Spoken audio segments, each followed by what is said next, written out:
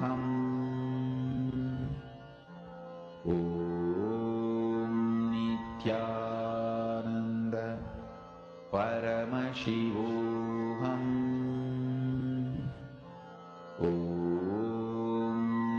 Nithyananda. Understand, the moment you start manifesting, automatically your inner space will open up inside of you. Now, in this same space, as you're all manifesting, don't worry, we'll be continuing to manifest this further as well. Now, as you're all manifesting this, we'll be entering into the next session where we'll be learning about leadership consciousness, Ishwaratva.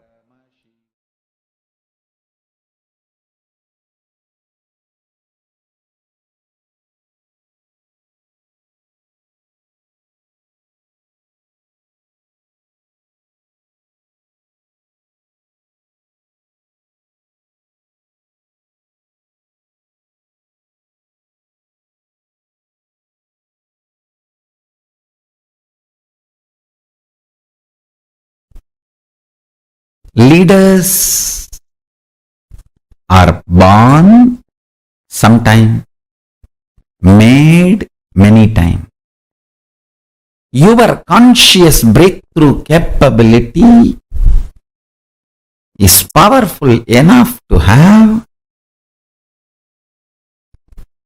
the life you wanted manifested in you. It is capable of giving a superconscious breakthrough.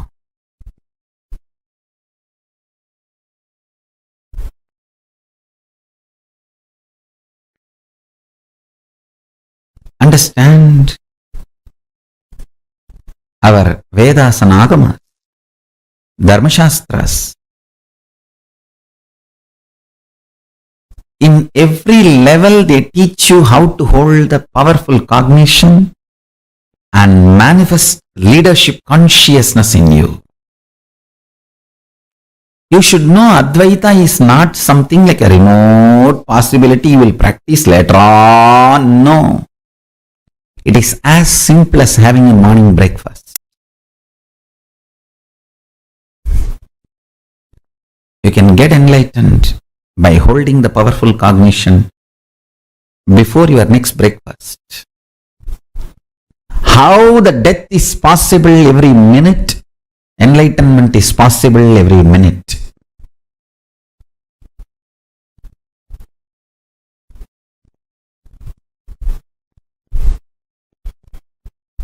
Enlightenment is the purpose of life, and listen carefully. He is such a good person, good being. Real non-violence comes by powerful cognition. I want all of you to hold on to that powerful cognition. You are Paramashiva. Even with you, behave as Paramashiva. Even when you are alone in your bedroom, talk to you as Paramashiva. Behave with yourself as Paramashiva. Demand yourself to be Paramashiva. You will be so integrated to His principles, His vibration. Cosmos will feel so good about you. You will feel so good about Cosmos. That is what I call leadership quality. Feeling so good about you and the world and life and everything is leadership.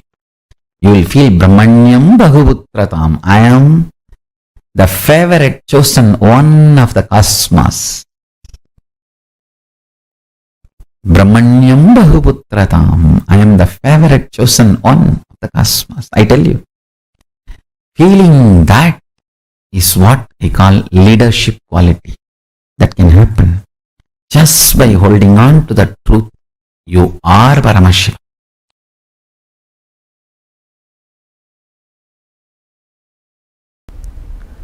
Intense but subtle.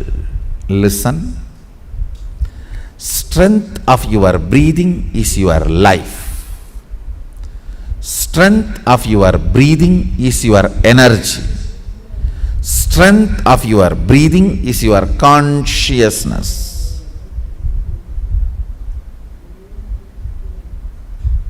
Strength of your breathing is your attention span.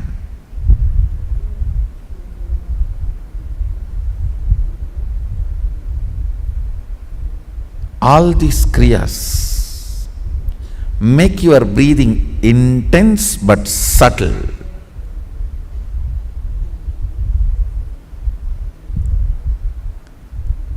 When your breathing is made intense but subtle,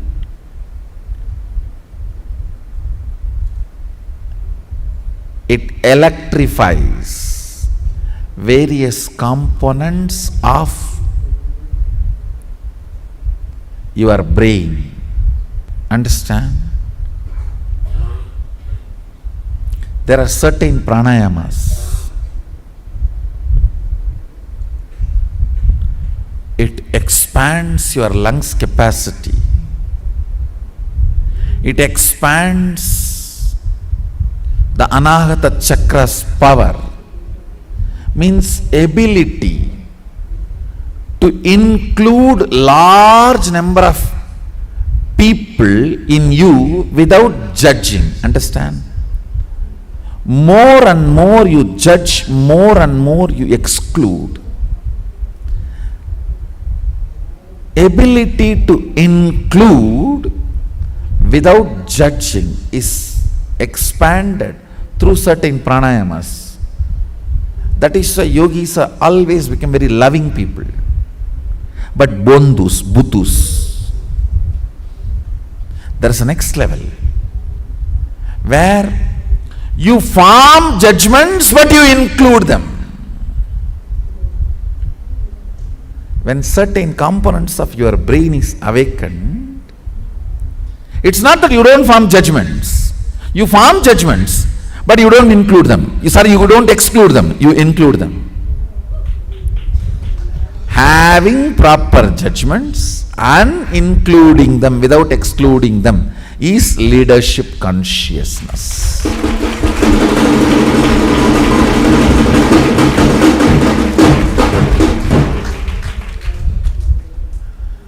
Not having judgments, just including them, you become such fool. Foolishness is not Bolenatha, understand? Sadashiva's name Bolenatha does not mean he is fool, no. He is in such space, never excludes anybody, but he has a right judgment about everybody.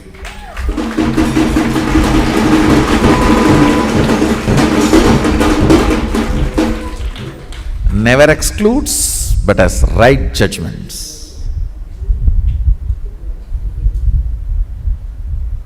If you exclude because of judgment, you are violent. You will be lifeless.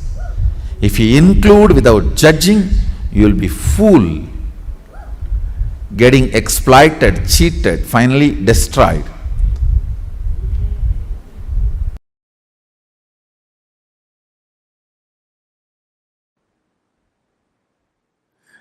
Understand, if you have the attitude of why me, even if you are world's richest man, you will not be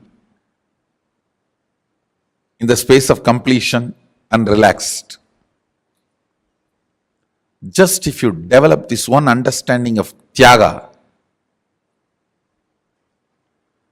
I don't care about ups and downs. My conscious decisions and conclusions are my life. That's it. That's it. That tyaga will manifest in tons of ways, like how tyaga is manifesting in me. I have decided to be ferocious with me and decided to go and be in the temple.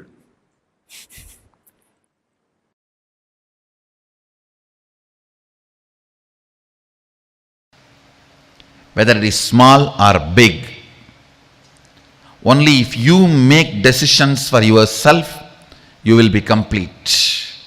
And you making decision for yourself should happen from the space of you fitting into the shoes of your responsibility. You deciding to become responsible about your existence.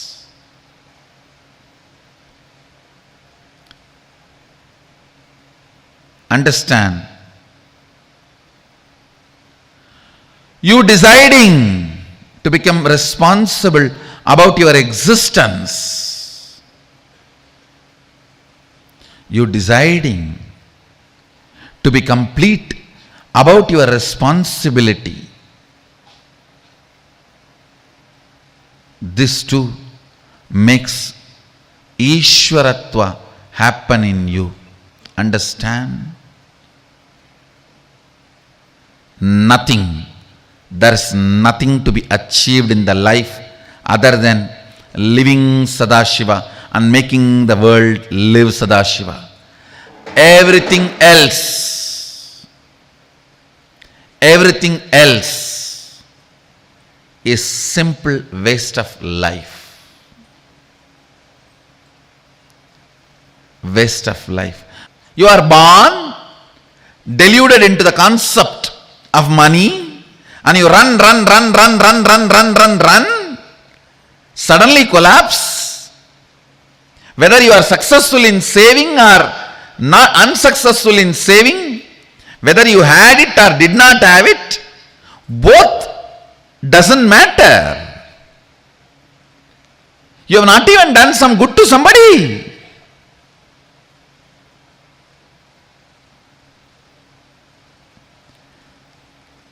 Delusion covered by delusion. Understand? Money is great if you use it to fulfill your purpose, if you generate it to fulfill your purpose. But without a purpose of life, money, relationships, people, influence, everything is delusion. By its own existence, which does not bring power, is delusion. By its own existence, Swayam Prakasa, which brings power, is Ishwaratva. Understand, this is the scale. Sit and do the postmortem of your life. Till the last moment, whatever has happened is past. Sit and try to do postmortem of your life. What is the component of me which does not empower me by its very existence? What is the component of me which empowers me by its existence? Purpose always empowers you by its existence. Infrastructural support never empowers you by its existence. It can empower you only if it is added to the purpose. Purpose is the one, everything else is zeros. All zeros will have value when the purpose is added to it.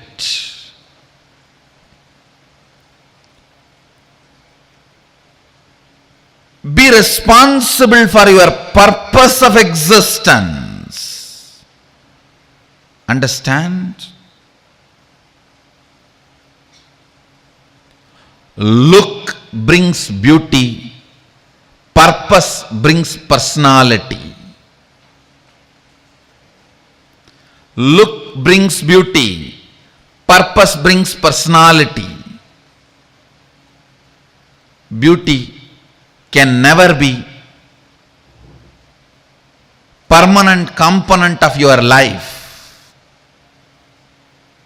Personality can be the permanent component of your life.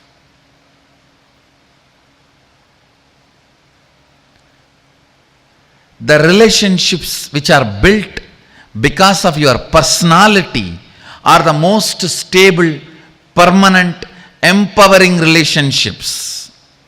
The relationships which are built because of your look will collapse the moment look changes. Look changes every 24 hours.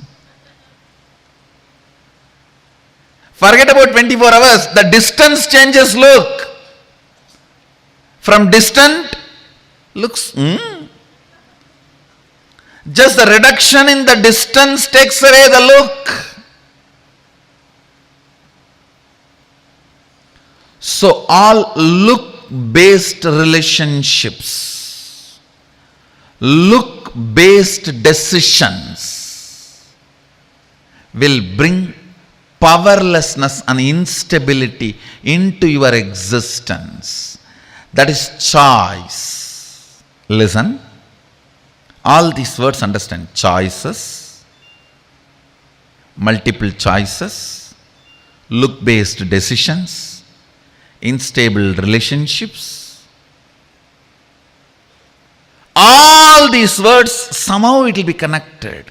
Infrastructure without purpose, influence without purpose, money without reason. All these can go on stealing your life because it is delusion. It will show as if you have something, but you don't have.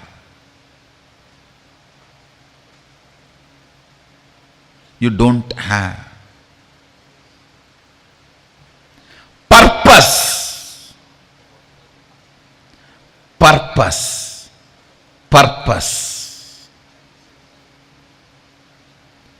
Responsibility for your purpose that empowers you. I tell you, next secret. All this delusion, the Maya, has no life. Purpose and responsibility for the purpose as life.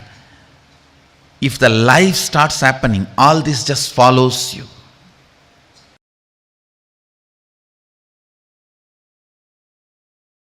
The horses in the army which runs in the front always wins and comes back.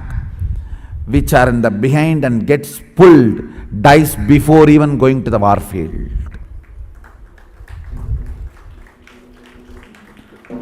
Horses in the army which runs in the front, goes, wins, comes back.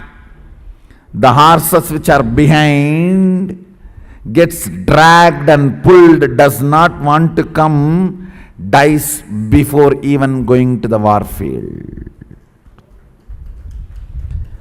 Are you going to be the horses in the front or in the behind getting dragged, pulled? I tell you, life is Kurukshetra.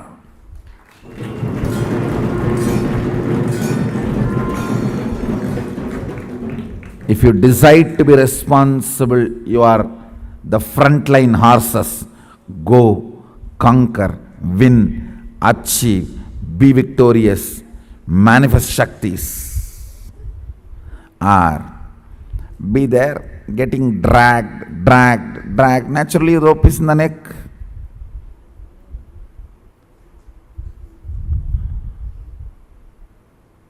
Pulled, dragged. Death before even reaching the war field. Unit of life is responsibility.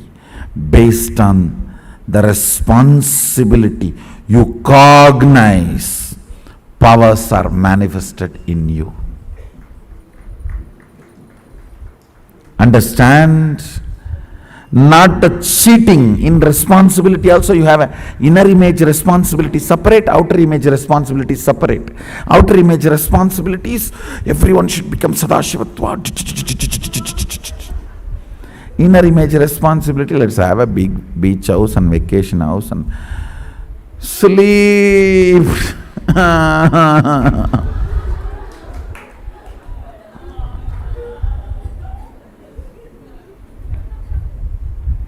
taking rest is a preventive method to stop being affected by the disease of chronic fatigue. So before the tiredness disease attacks me, let me take preventive measurement of taking rest.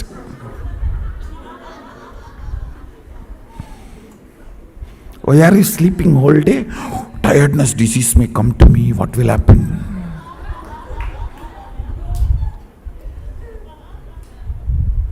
Let me take rest and stop tiredness coming to me.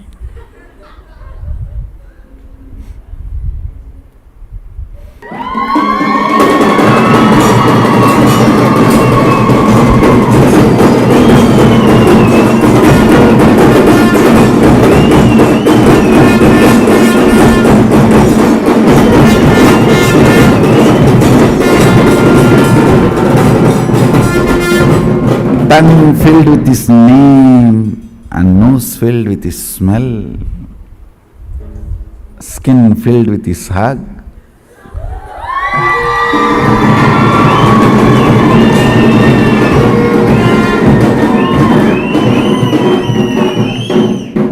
Emotions filled with emotions.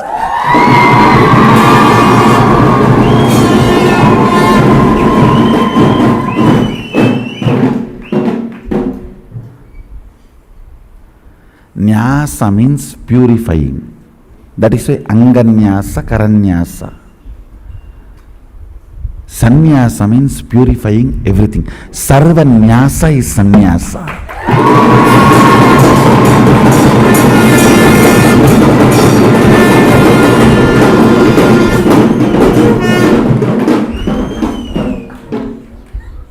You invoke the sacred sounds to purify the kara and anga, hands and parts of your body. You need to invoke the divine itself to purify everything.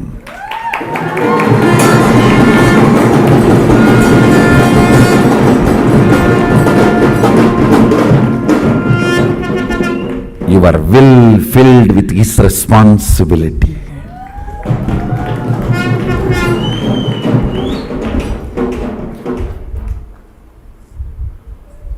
Third eye filled with his vision.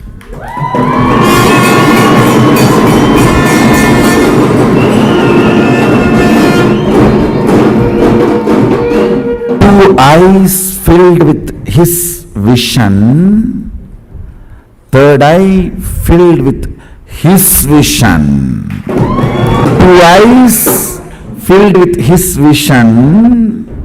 Third eye filled with his vision.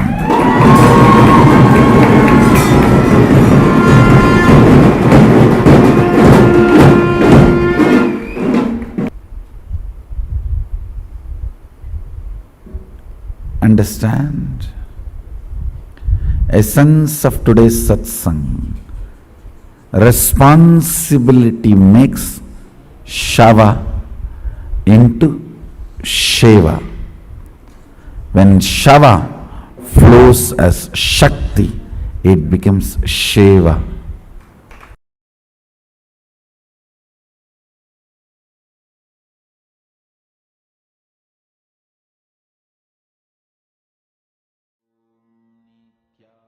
Nithyananda Paramashivoham Nithyananda Paramashivoham Nithyananda Paramashivoham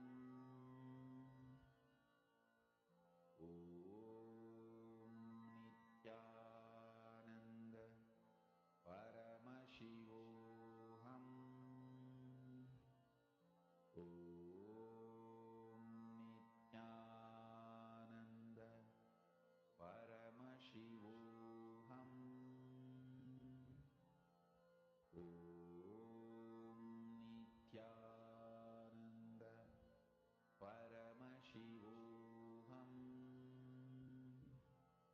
Nithyananda Paramashivoham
the idea you carry, the idea you cherish, the idea you enjoy,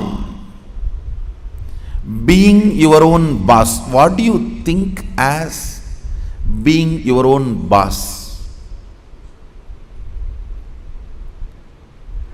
That need to be corrected, aligned.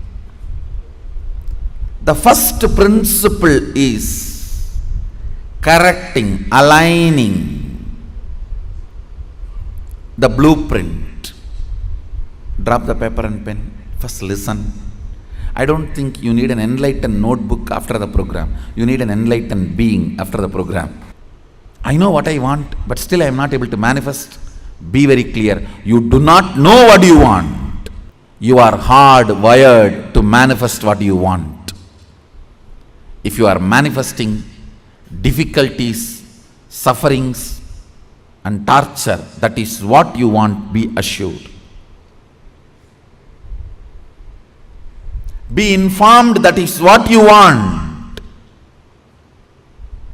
I am not insensitive to you. I am sensible to you. I am not insensitive to you and your suffering. Understand? Your ideas about being your own boss needs acid wash. If you cognize yourself as bound by your boss, and you create a logical ideas and visualization, fantasy about being boss, suddenly, some way, you get the power. You will only be bossing around, you will never be boss. Understand? Bossing around is different, boss is different. Still in your cognition you are a slave, but you got the power, then you will be bossing around. The first principle, acid wash your blueprint with completion. Understand? Whether you want to manifest wealth, whether you want to manifest power, whether you want to be your own boss, starts with the first principle. What is being your own boss? You decide your health. You decide your whole day. You decide what you should do, you should not do. Above all, you decide your mood whole day, how you should be and how you should not be. Deciding not just your moves, deciding your moods. Understand? Not just deciding your moves, deciding your moods too. Be your own boss means not just deciding your moves, deciding your moods.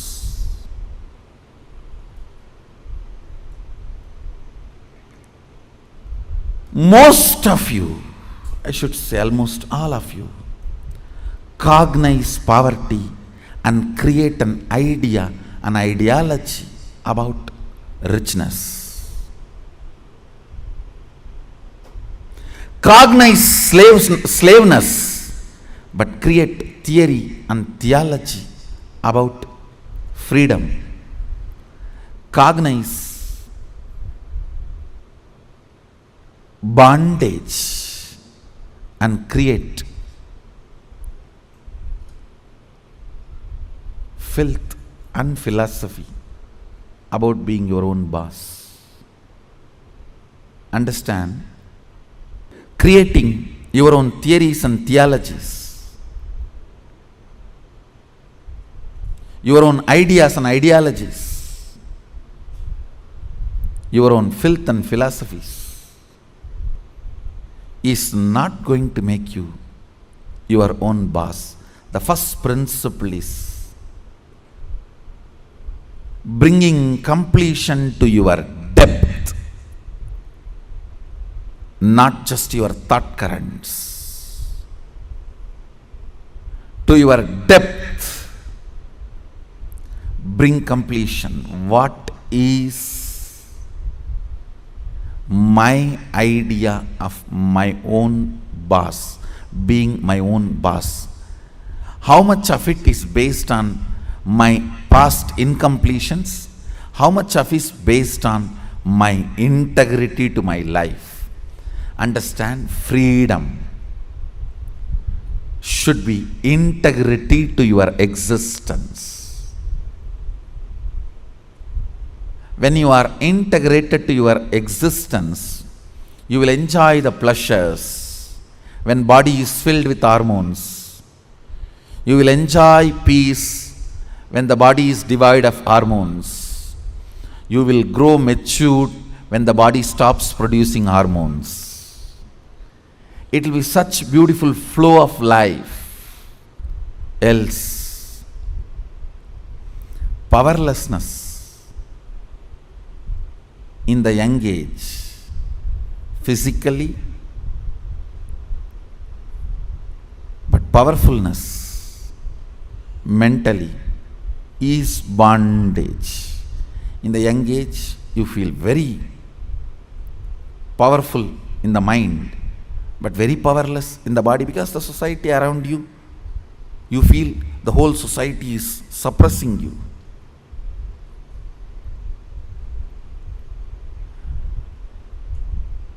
When you are old, the whole society gives you freedom to do what you want, but you become powerless physically. This whole conflict will not happen. Understand? The whole conflict will not happen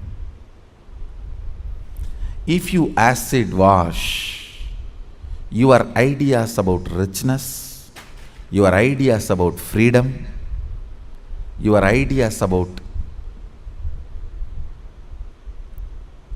being your own boss. Being your own boss is not deciding when you will go to your office or when you will go to golf club. It is all about deciding whether do you really need golf. The stupid game. Because your boss was doing that and you were waiting for him to come back, your anger and vengeance against him towards this whole boss idea. When you become boss, you do the same. Making your staff to wait, and you will be tuck, tuck, tuck. Fools. It is not about golfing. It is understanding, do you really need golfing? The first principle is acid wash your ideas of being your own boss. I have seen many of you become rich just to take revenge on your relative who was rich and did not help you when you were poor. No. Many of you acquire titles, awards, rewards, just to take on revenge on somebody. By the time you reach that goal, the person is not even alive. He is not even alive. And you are stupid trying to prove yourself to somebody who is dead.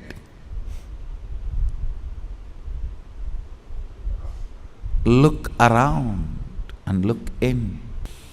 Look around and look in. What is your depth? Understand your length. Logic creates ideas. Your breath, heart converts that ideas into ideology. Your length, logic creates theories. Your breath, heart converts that into theologies.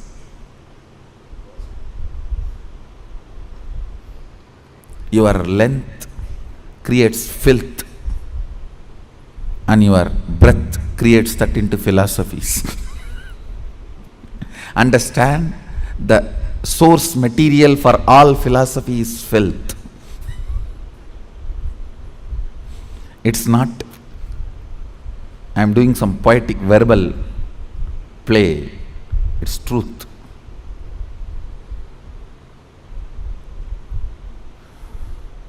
If at all I am able to destroy something on the planet Earth, first thing I will destroy is philosophies. Philosophies kept human beings away from philosia, darshana, the reality.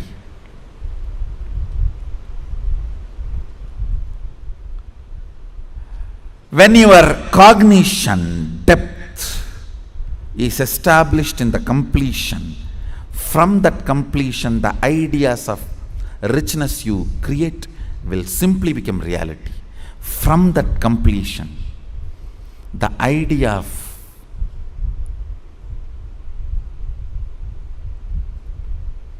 power you create, you will simply manifest. From that completion, the idea of being your own boss you create, you will simply manifest it. Understand? As I said, richness is not always grid bound. Most of us do not even understand there is something called off the grid richness. Experience. Understand? A person with 10 crore grid bound richness, a person with just 1 crore plus inner awakening, off the grid richness is surely much more richer.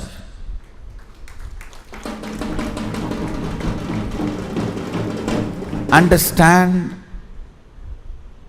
Unfortunately, if you cognize the idea of richness, if you think,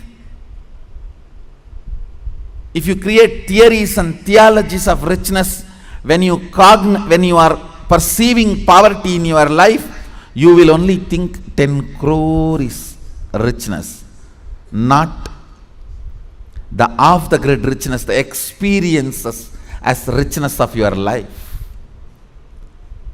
I have seen these stinking fellows. Stinking means believing only grid bound richness as richness. Stinking with money and no experience of life. When you leave the earth, when you leave the planet, your experiences carry you, not the grid bound wealth. Understand? Grid bound wealth is useful as long as you are grid bound. Death is the greatest freedom you receive from the grid. When you are off the grid, it is your experiences that will be counted as your richness, not the grid bound richness. Grid bound richness is great as long as you are bound within the grid. Look into your ideas of richness Look into your ideas of powerfulness. Look into your ideas of what is being your own boss. The moment I utter the word be your own boss, you think I can design my whole day, all my moves. But you don't understand. You will be real boss only if you can decide mood of the whole day also, not just moves of the whole day.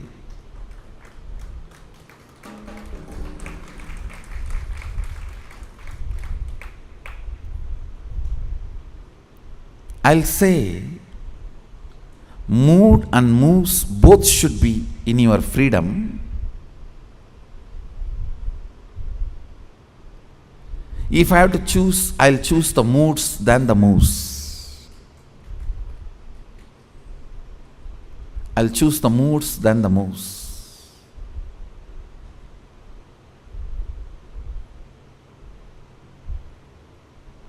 When you are not able to handle your moods, better to be slave of somebody who has a best mood. That is 1,000 times better than having only freedom to change your moves but not moods.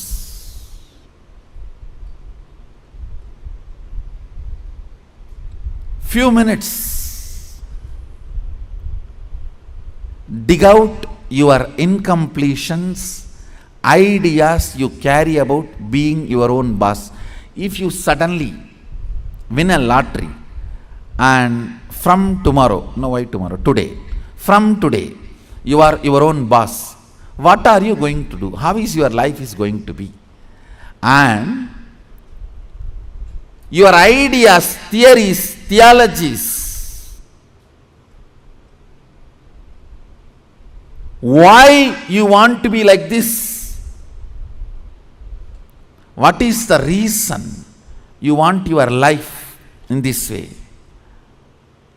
Think and pen down what you want to be, how you will be your own boss. Second, why you will be like that. You may think, I'll be in the golf court all the time, fully drunk. I think better to be slave than fully drunk and being in the golf cart.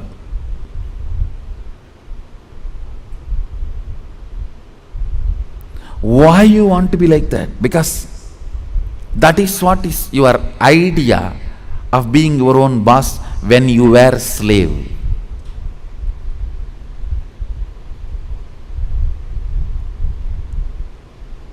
If you are slave and create an idea about power, even if you get power, it becomes politics, not power.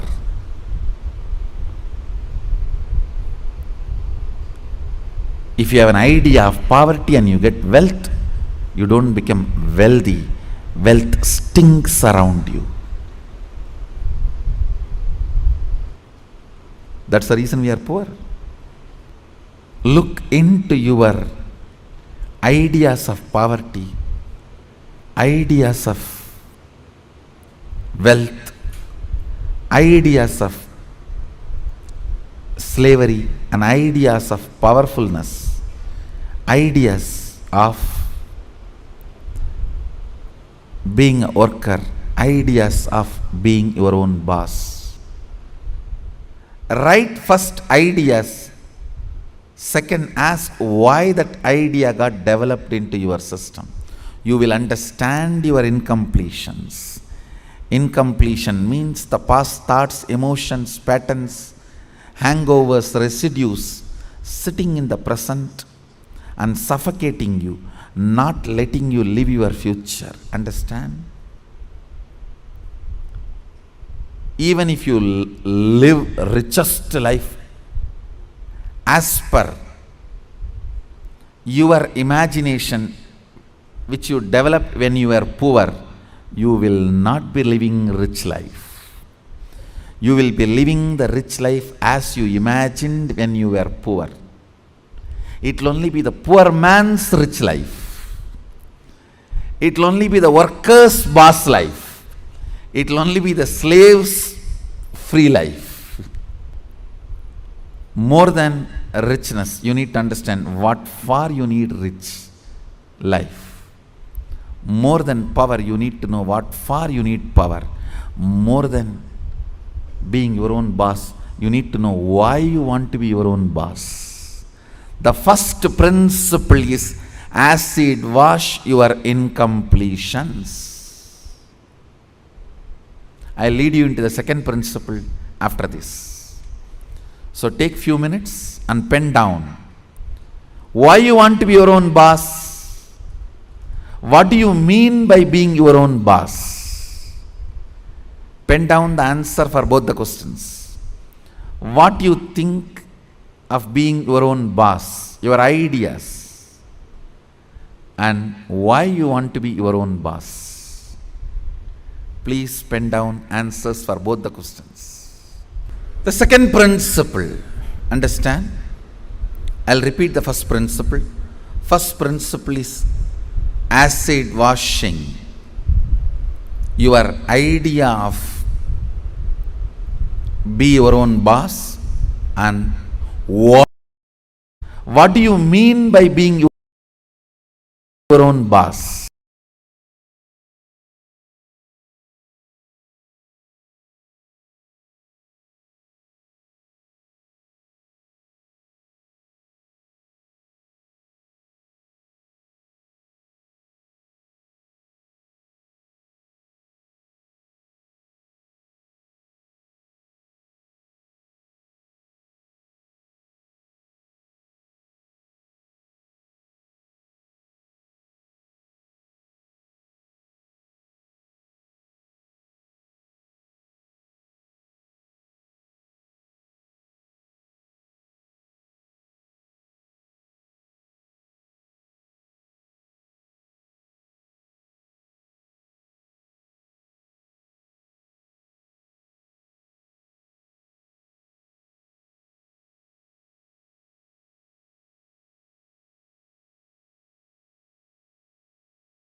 Pen down the answer for both the questions. What you think of being your own boss, your ideas, and why you want to be your own boss. Please pen down answers for both the questions. The second principle, understand? I'll repeat the first principle. First principle is acid washing your idea of be your own boss and why you want to be your own boss, what you want to be and why you want to be. Understand?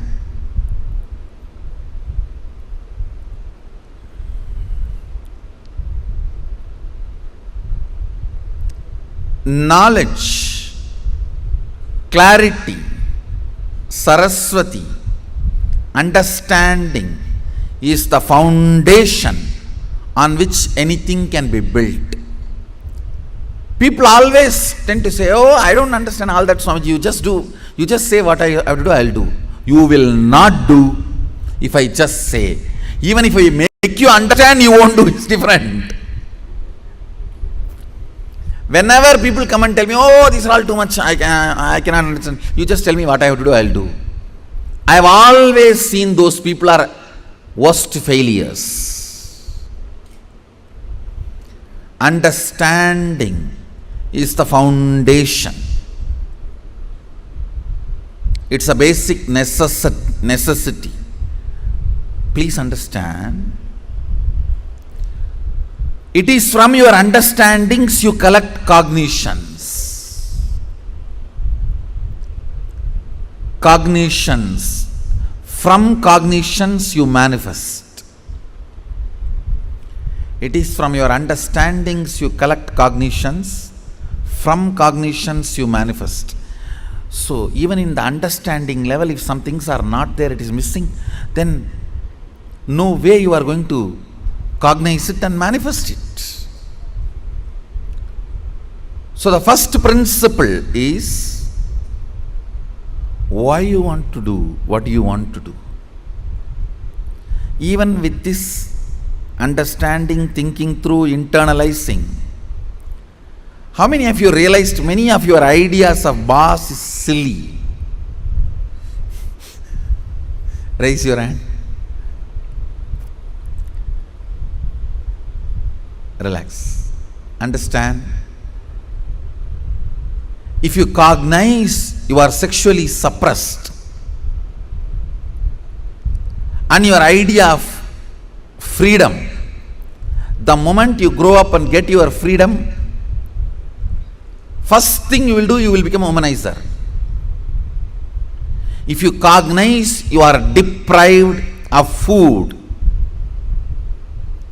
playing, anything, the moment you get a chance, first thing you will do is going to the other extreme. No extreme is freedom. Understand? No extreme is freedom. Powerfulness is freedom. When Sadashiva describes about the dress in the Agama, Sadashiva beautifully describes about food, dress, place of stay, such precise definitions.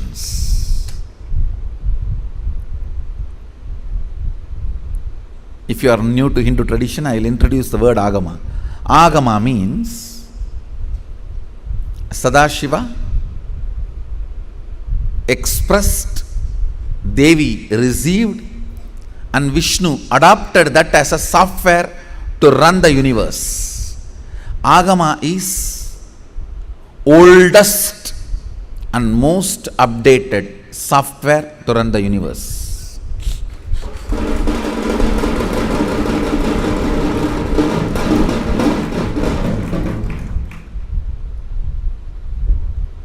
Oldest and most updated. And the kind of an understanding he gives. Now listen to the second principle.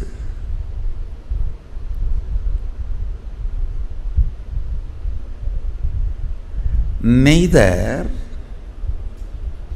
your ideas about being your own boss is right, nor they are wrong.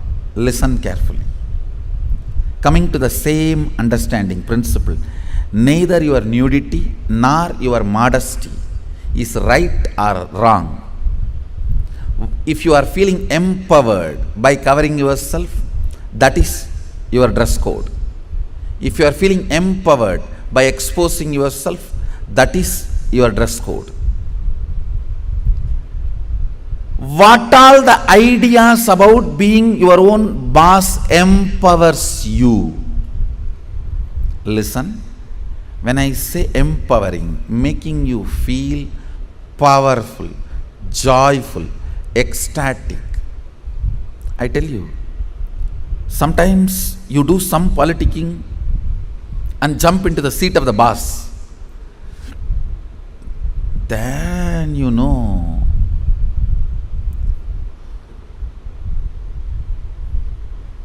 from where you jump to where.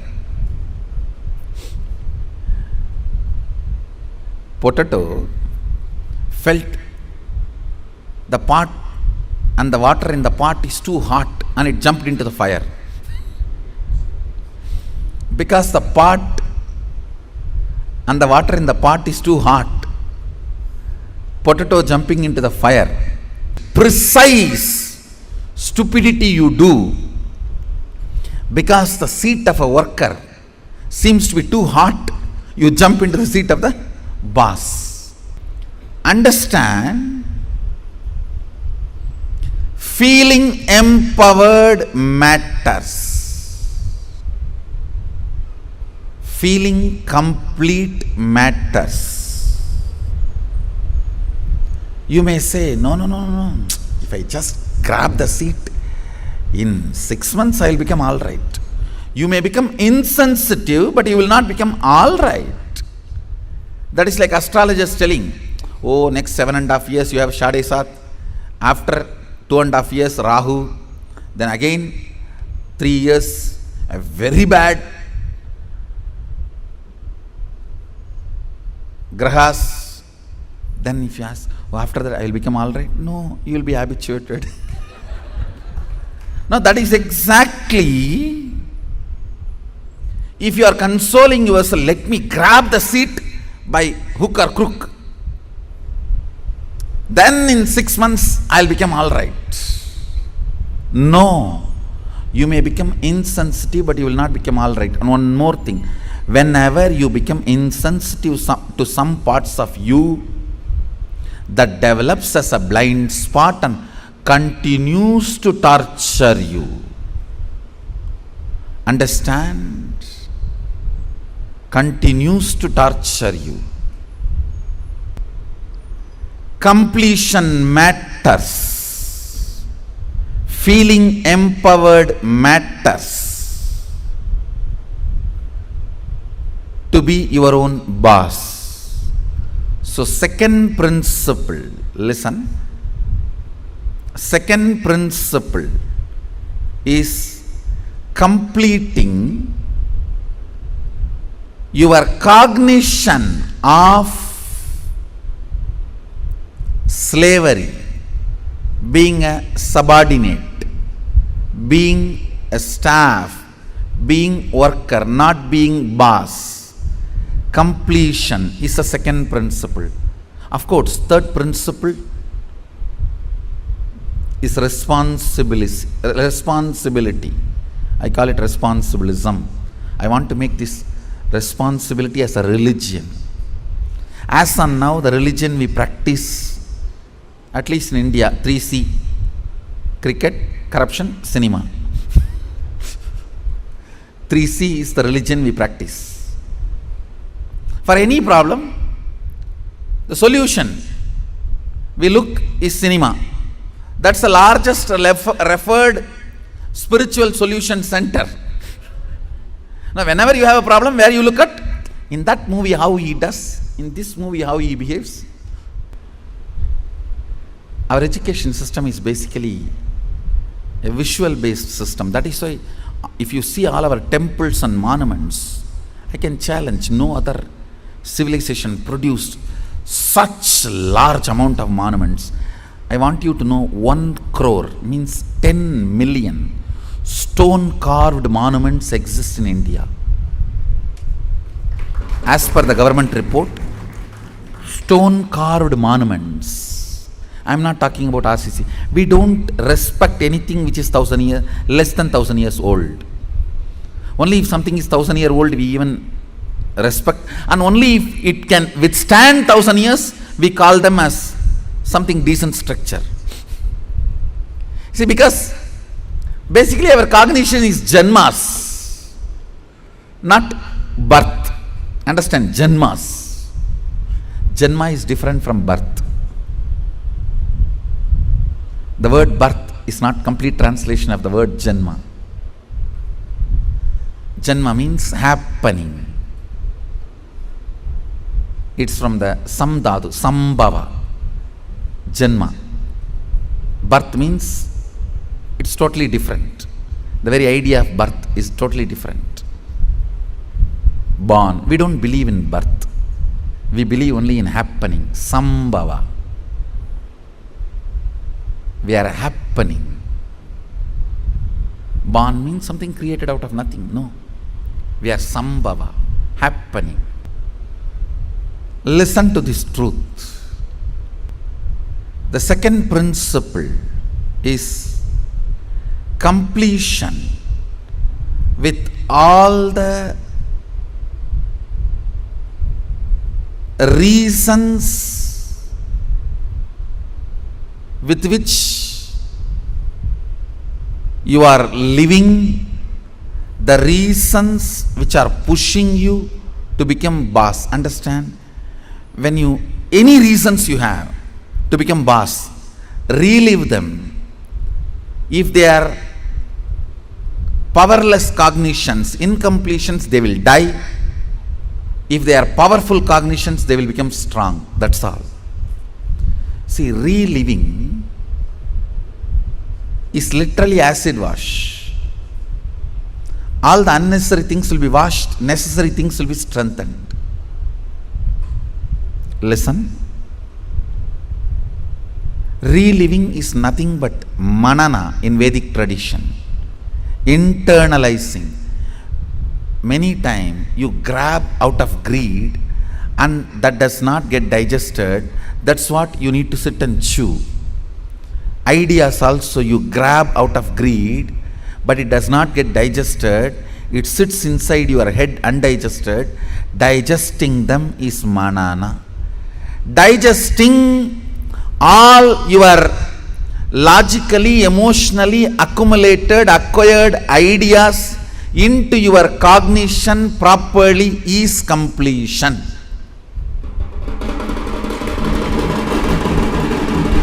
Understand?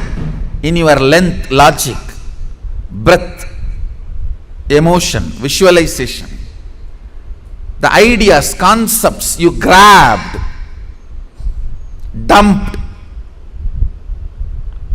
cognizing them rightly into your depth, making them as right cognition by manana, reliving is completion. Understand? I am redefining completion. When you relive all the ideas you have again and again, all the ideas which makes you powerless starts dying down. They lose power over you. All the ideas which makes you powerful become stronger. They start growing in you. Understand? What needs to grow grows. What needs to go goes. The power of reliving is what needs to go goes. What needs to grow grows. Add or, reliving, something goes, something grows.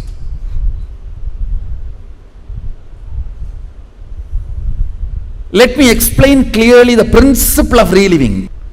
Listen to this principle. Whatever you wrote as reason, why you want to become a boss, do not judge those reasons. Just sit and relive the situations when you took those decisions. Just relive them. Means visualize and see again and again exactly as it happened. In which situation you decided you have to take revenge on this fellow by becoming boss. I'll throw my visiting card on his table. I'll throw my visiting card on his face. I'll throw my shoes on his face and my tie on his neck and tighten the tie. You may have what all I don't know. The situations during which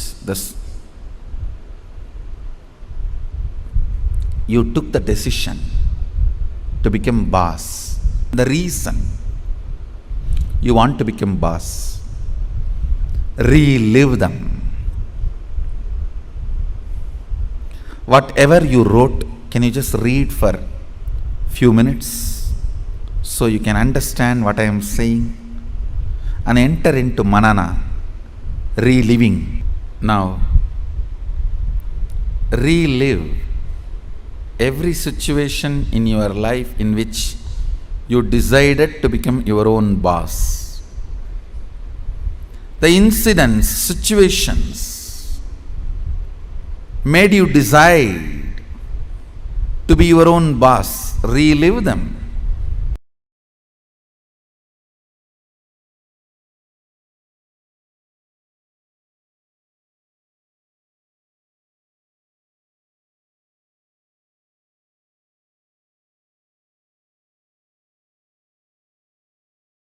Paramashivoham.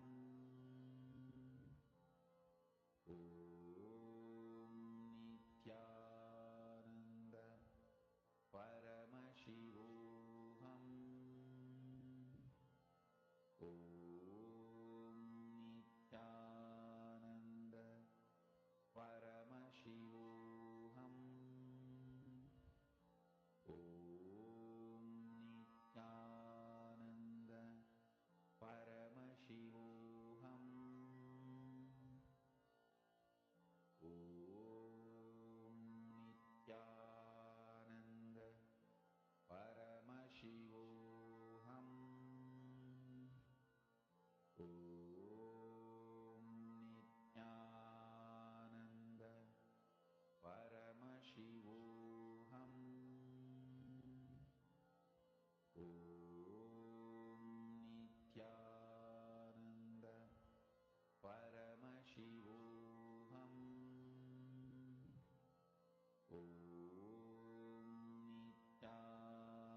Nithyanandam Paramasukadam Kevalam Jnanamurtim Dvanvatītam gagana sadrusham tattvamasyaadhilaksham ekam nityam Nityam Vimalamachalam Sarvadi Sakshi Bhutam Bhavatitam Trigunarahitam Sadgurum Tam Namami.